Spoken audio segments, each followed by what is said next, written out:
Alors Papa Alioune Sarr tey ñoo waxtaanee un sujet en particulier ci l'heure des profs, c'est le coup d'État au Niger.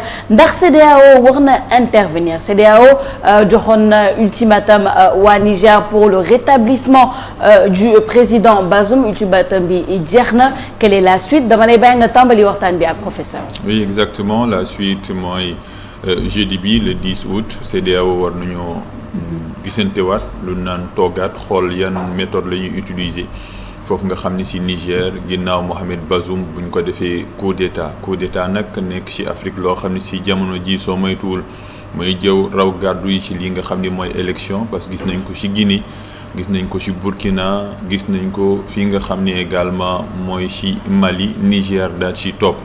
CEDEAO ba xam day yëkkati li nga xam ni mooy ngànnaay dem ci Niger Sénégal moom wax ni noppi na waaye am na ay député ak ay observateurs yi yëkkati seen kàddu ne médiation moo ci gën. Professeur Mbaye Thiam d'abord dañuy njëkkee avant même l'intervention de la CEDEAO ou pas sur la situation des coups d'État dans les pays surtout de l'Afrique francophone gis nañ ko ci lu bëri lim naa ci ñeent nan lañ mën a expliquer jamono ji coup d'État mën nañoo wax ni ëpp sax li nit di toogee que li nga xam ni mooy élection. waa jërëjëf Pape gis nga la vraie réflexion mooy l'État africain néocolonial parce que ñun yàlla dafa def tubaab bi coloniser l'Afrique sur 1 siècle et demi pour certains, moins pour d'autres.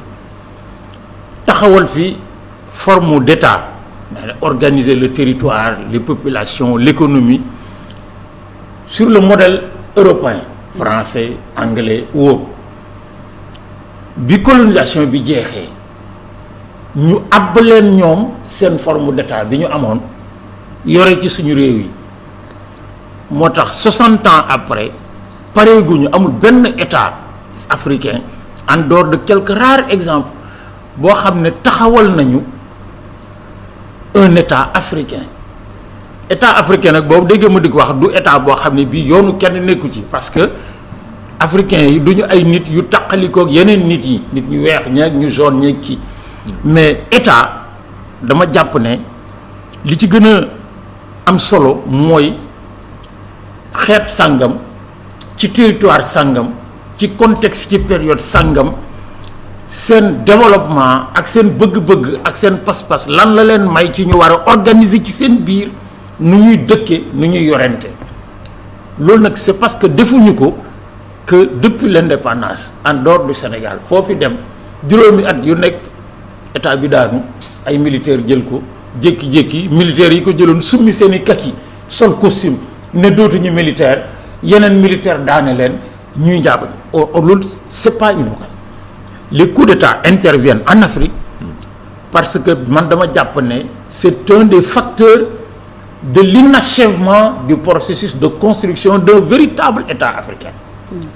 Les pays africains, les sociétés africaines n'ont pas réinventé l'État africain après le système colonial dañoo abbu ndëndëm jaamu or li wolof di wax nag sàcc ndënd rek yomb na mais foo ko tëggee jafe et il y a des pays dans la sous-région et le Niger année yoo xam ne ñoom coup d'État dafa mel ne pratiquement ça fait partie de leur vécu d'ailleurs souvent très violent les gens oublient que bii la ñuy wax nag parce que mooy bu bërki démb bi mais Niger le président wàcc na à l'aéroport militaires yi taxaw ñu di ko recevoir ñu dóor ko bazooka mu tasaaro ay militaires kii bazooka waxuma sax ci jàpp tëj yi mu tasaaroo ñu kii et c'est un pays fortement enclin dans l'instabilité institutionnelle léegi mu far nag law dans la sous-région le Mali il faut oublier que ñoo commencé ay Modibo Keïta la Haute-Volta avec le Burkina des ski nga xam ne coup d'état dafa meloon ne kii le seul régime qui a eu une durée au Burkina c'est Blaise Compaoré parce que c'était une dictature ni plus ni moins. Ghana, Guinée, malgré la longueur du système comment il s'appelle, Sékou Touré bi mu pare mais il y a que des coups d'état. Or ça veut dire quoi? Ça veut dire que fi ñu toll tey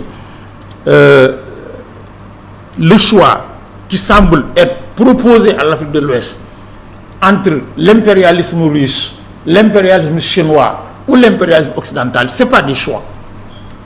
C'est pas des choix. On n'a pas à choisir, nous, Afrique de l'Ouest, entre la peste et le choléra. On a à réinventer notre modèle de gouvernance. Surtout dans des environnements historiques, mais devant mon État. C'est pas la France qui a appris aux États francophones d'Afrique de l'Ouest ce qu'est un État. Quand le Jolof était un pays organisé, politiquement et tout, mais la France n'était pas ce qu'elle est. Il a fallu 1789 pour y arriver. Quand l'Empire du Ghana, l'Empire Songhai, l'Empire Mossi et autres étaient des structures organisées socialement autour de territoires, mais les Français étaient aux antipodes de ce qu'on appelle civilisation aujourd'hui, entre les guillemets. Donc, malgré les ruptures historiques intervenues, la question principale aujourd'hui, mais ce n'est pas d'expliquer tant que on sera dans le modèle de la 5e République française de Gaulle en Afrique francophone, il y aura des coups d'État. Mais